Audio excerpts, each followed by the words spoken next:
Assalamualaikum warahmatullahi wabarakatuh.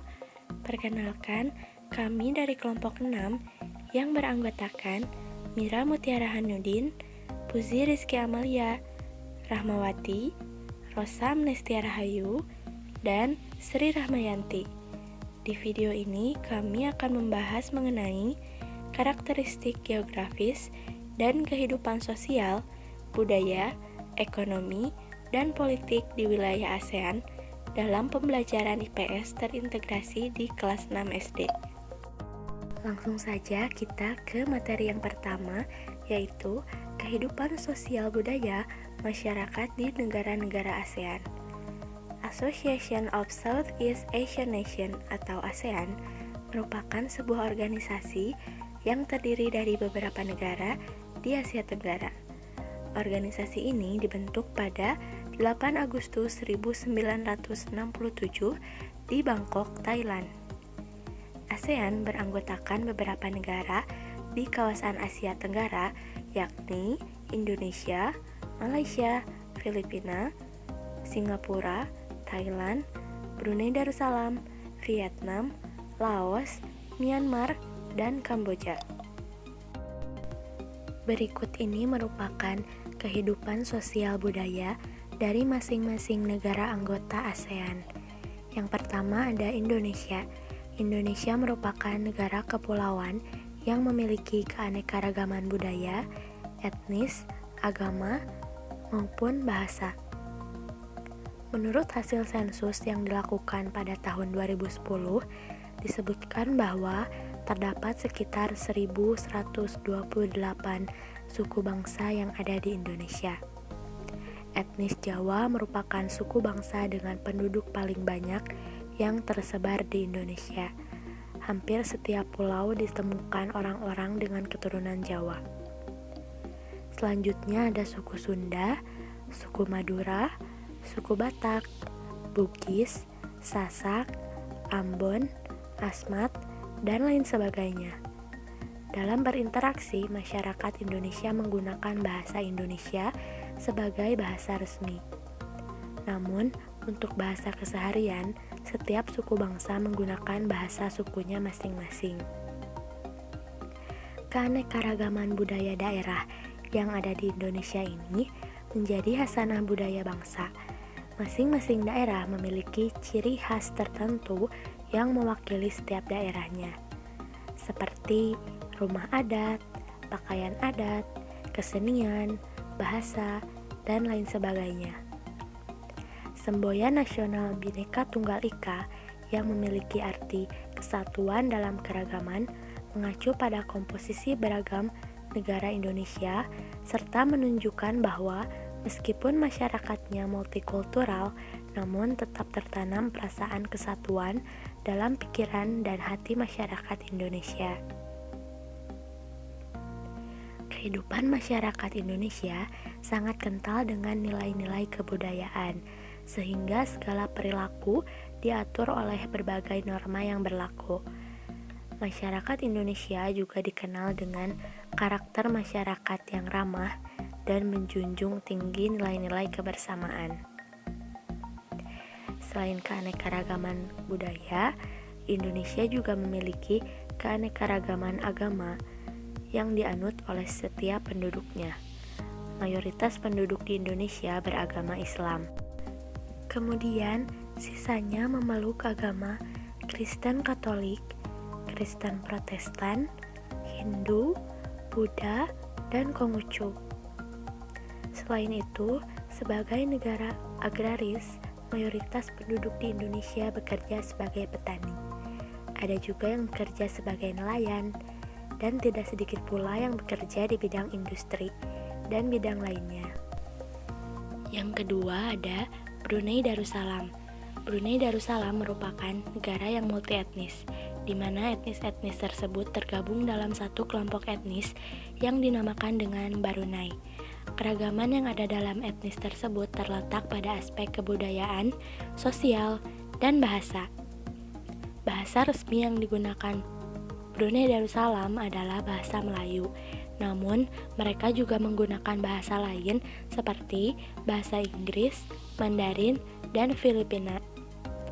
Di Brunei, kelompok etnis paling dominan adalah etnis Brunei, yang memiliki beberapa tingkatan kelas sosial, yakni bangsawan, orang biasa, dan para budak, walaupun perbudakan sudah tidak lagi dipraktekkan. Satu-satunya simbol stratifikasi sosial ditandai dengan adanya gelar kehormatan yang digunakan oleh seseorang. Status perempuan di Brunei Darussalam juga memiliki status yang sangat tinggi. Mereka bahkan mulai mengambil posisi dan tanggung jawab di kantor-kantor pemerintahan dan departemen, serta diperbolehkan untuk masuk ke dalam angkatan bersenjata, namun tidak diperbolehkan untuk ikut dalam pertempuran.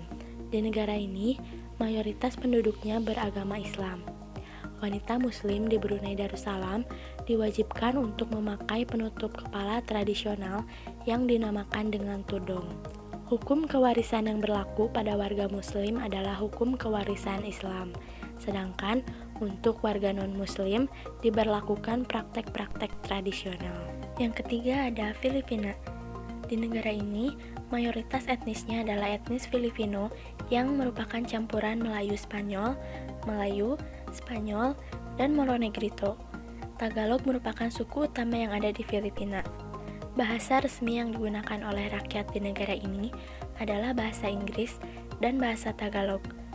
Penjajahan yang dialami bangsa Filipina oleh Spanyol pada tahun 1520 sampai 1898 mempengaruhi kondisi sosial dan budaya rakyat di Filipina.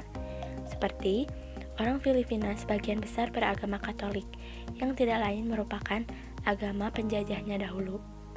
Hanya suku Moro di Pulau Mindanao dan Pulau Pahlawan yang sebagian besar beragama Islam. Selain itu, banyak terjadi perkawinan antara orang Spanyol dan orang suku bangsa Melayu di Filipina yang disebut dengan orang mestis atau Filipino, sehingga nama-nama orang Filipina memiliki banyak kemiripan dengan nama orang Spanyol. Yang keempat ada Myanmar. Penduduk di Myanmar terdiri dari beberapa kelompok etnis. Mayoritas adalah etnis Tibet-Burma, yang mencapai 72% dari jumlah keseluruhan penduduk Myanmar. Etnis ini menempati wilayah sekitar dataran rendah Irwandi. Adapun kelompok etnis lain seperti Shan, Karen, Tiongkok, dan India. Bahasa yang digunakan oleh penduduk di Myanmar adalah bahasa Burma. Mayoritas penduduk di Myanmar memeluk agama Buddha, yang menyebabkan banyak penduduk di sana tinggal di sekitar kuil-kuil Buddha. Sisanya memeluk agama Kristen, Islam, Hindu, kepercayaan suku, dan lain-lain. Sekitar 65% dari penduduk Myanmar bermata pencaharian sebagai petani. Adapun industri yang muncul kebanyakan berbasis pada sektor pertanian dan mulai mengembangkan bidang lain. Yang kelima ada Singapura. Sebagian besar penduduk Singapura adalah keturunan Tiongkok. Sebagian lainnya merupakan keturunan Melayu, India, dan suku bangsa lain. Mayoritas penduduk Singapura memeluk agama Buddha, disusul dengan Taoisme atau kepercayaan Tiongkok, Kristen, dan Hindu. Penduduk di Singapura kebanyakan bermata pencaharian di bidang industri.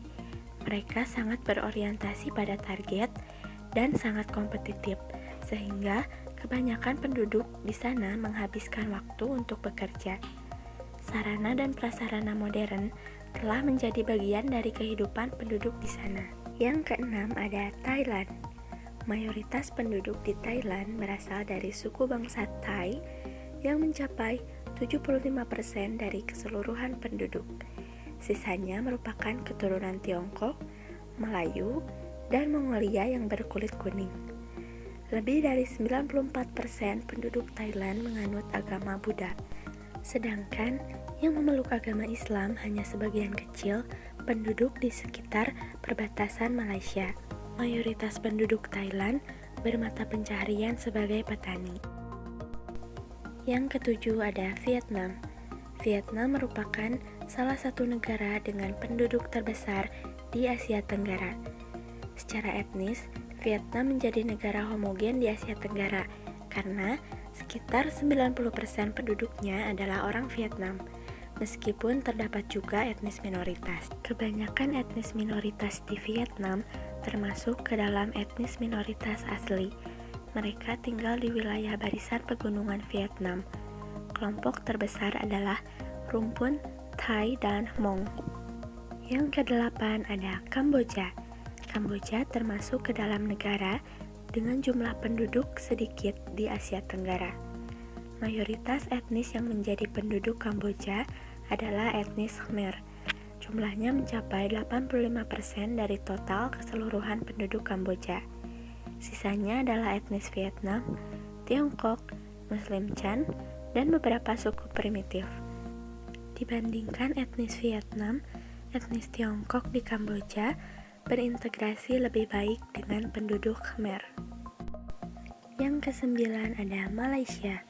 Penduduk Malaysia terdiri dari kurang lebih 50% etnis Melayu, kurang lebih 34% etnis Tiongkok, 11% etnis India, dan sisanya adalah orang-orang Eurasia, Eropa, dan keturunan bangsa lain. Bahasa yang mereka gunakan adalah bahasa Malaysia dan bahasa Inggris. Mayoritas penduduk di negara ini menganut agama Islam, disusul dengan agama Buddha, Taoisme, dan sisanya adalah Kristen, Hindu, dan agama lain. Undang-undang yang diberlakukan di Malaysia mengambil dari hukum-hukum yang diterapkan dalam agama Islam.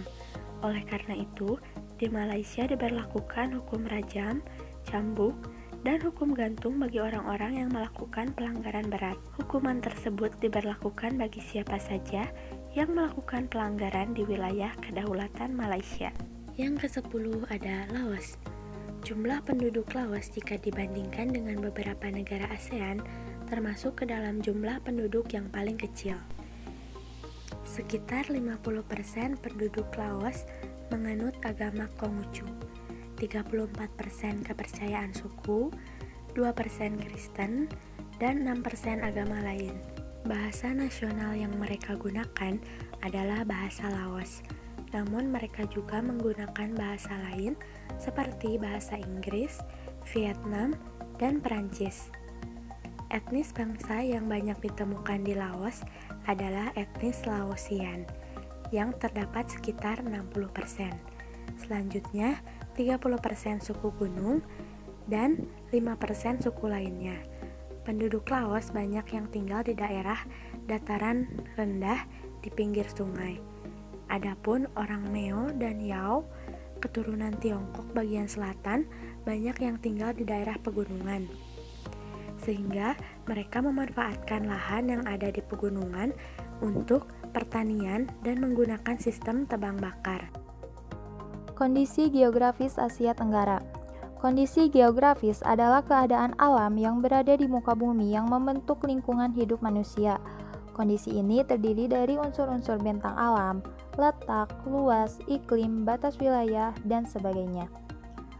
Dalam buku A New History of Southeast Asia, karya MC Lixlev, secara astronomis kawasan Asia Tenggara terletak antara 29 derajat lintang utara, 11 derajat lintang selatan, dan 93 derajat bujur timur sampai 141 derajat bujur timur. Negara-negara di kawasan Asia Tenggara memiliki luas yang berbeda-beda, yaitu yang pertama Indonesia memiliki luas 1.904.569, Myanmar 678.036, Thailand 512.820, Malaysia 329.758, Vietnam 329.707, Filipina 300.440, Laos 236.804, Kamboja 181.300, Brunei Darussalam 5.765, dan Singapura 660. Jadi total luas kawasan Asia Tenggara yaitu 4.494.733 km persegi. Kawasan Asia Tenggara juga berbatasan dengan berbagai negara maupun laut sebagai berikut. Yang pertama, utara, negara Cina dan Laut Cina Timur. Kedua, timur, negara Papua New Guinea dan Samudra Pasifik. Ketiga, selatan, benua Australia dan Samudra Hindia. Keempat, barat, Samudra Hindia, Teluk Bengala dan Laut Andaman, India serta Bangladesh. Bentang alam Asia Tenggara. Kawasan Asia Tenggara terdiri dari bentang darat dan air. Bentang darat adalah bagian penting sebagai tempat tinggal dan aktivitas penduduk, sedangkan bentang air terdiri dari air tawar dan laut. Kota-kota besar di pinggir sungai, yaitu diantaranya yang pertama, Kota Yangon, Myanmar yang berada di tepi sungai Irrawaddy. Kedua, Kota Bangkok, Thailand yang berada di tepi sungai Chao Phraya. Ketiga, Kota Jakarta, Indonesia yang berada di tepi sungai Ciliwung. Keempat, Kota Ho Chi Minh, Vietnam yang berada di tepi sungai Mekong. Kelima, Kota Phnom Penh, Kamboja yang berada di tepi sungai Mekong. Bentang alam negara Asia Tenggara juga terbagi menjadi dua, yaitu semenanjung dan kepulauan. Berikut pembagiannya. Daratan semenanjung, Myanmar, Thailand, Laos, Kamboja, Vietnam, Malaysia bagian barat. Daerah kepulauan, Filipina, Indonesia, Singapura, Timor Leste, Malaysia bagian timur. Terdapat beberapa persamaan negara-negara ASEAN. Yang pertama, berdasarkan letak geografisnya Asia Tenggara berada di antara benua Australia dan benua Asia, serta Samudra Pasifik dan Samudra Hindia. Yang kedua, berdasarkan astronomisnya, kawasan Asia Tenggara dilewati garis khatulistiwa dan garis balik utara. Yang ketiga, persamaan nasib di era penjajahan menjadi ciri khusus. Karena hal tersebut dibentuklah ASEAN yang menjadi rasa kesetiakawanan dan perasaan senasib. Yang keempat, budaya. Hal ini berdasarkan pewaris peradaban sebelumnya yang disebut dengan rumpun Melayu Austronesia. Yang kelima, persamaan kepentingan di negara ASEAN. Awal mulanya terbentuk saat perumusan tujuan pembentukan organisasi ASEAN. Persamaan karakteristik negara-negara ASEAN. Yang pertama, di bidang pertanian, kawasan ASEAN memiliki lebih dari 50% penduduk yang bermata pencaharian sebagai petani. Yang kedua, perikanan. Terdapat dua jenis perikanan di Asia Tenggara, yaitu perikanan darat yang dilakukan di sungai, danau, kolam, dan sawah. Dan yang kedua, perikanan laut dilakukan di laut bebas. Yang ketiga, penambangan. Berbagai jenis bahan tambang terdapat di kawasan Asia Tenggara. Bahan tambang penting seperti minyak bumi, batu bara, tembaga diusahakan oleh industri pertambangan. Yang keempat, pembalakan. Kawasan Asia memasok kayu tropis kebutuhan dunia seperti mahoni, eboni, ulin, jati tumbuh di hutan hujan Asia Tenggara. Yang kelima, industri. Industri besar seperti pabrik mobil dan elektronik membutuhkan tenaga kerja yang ahli dan terampil. Industri kecil seperti industri kerajinan banyak dilakukan penduduk Asia Tenggara dengan berbagai kerajinan khasnya. Selanjutnya ada potensi ekonomi negara-negara anggota ASEAN. Yang pertama ada Brunei Darussalam. Negara ini terkenal dengan kekuatan sumber daya alam berupa minyak bumi dan gas alam. Yang kedua ada Filipina. Filipina adalah sebuah negara kepulauan yang mata pencahariannya sebagian besar adalah pertanian. Produk yang diekspor ke berbagai negara seperti nanas, padi, kelapa, dan gula. Yang ketiga, Indonesia. Sebagai negara kepulauan terbesar, Indonesia memiliki ragam sumber daya alam yang sangat kaya. Saat ini, Indonesia mengekspor minyak dan gas bumi, tekstil, dan produk-produk dari kayu. Yang keempat, ada Kamboja. Di Kamboja mengalir Sungai Mekong. Daerah ini Di sekitar Sungai Mekong merupakan daerah yang subur. Mata pencaharian penduduk Kamboja adalah pertanian. Hasil pertanian Kamboja yang besar adalah padi dan karet. Yang kelima, ada Laos. Laos bertetangga dengan Kamboja. Negara ini dilewati oleh aliran Sungai Mekong. Sama seperti di Kamboja, kegiatan pertanian banyak dilakukan di sepanjang aliran sungai ini. Sebagian besar hasil pertanian dinikmati oleh masyarakat Laos. Yang keenam ada Malaysia. Kegiatan ekonomi utama penduduk Malaysia adalah di bidang pertanian, pertambangan, dan perindustrian. Yang ketujuh ada Myanmar.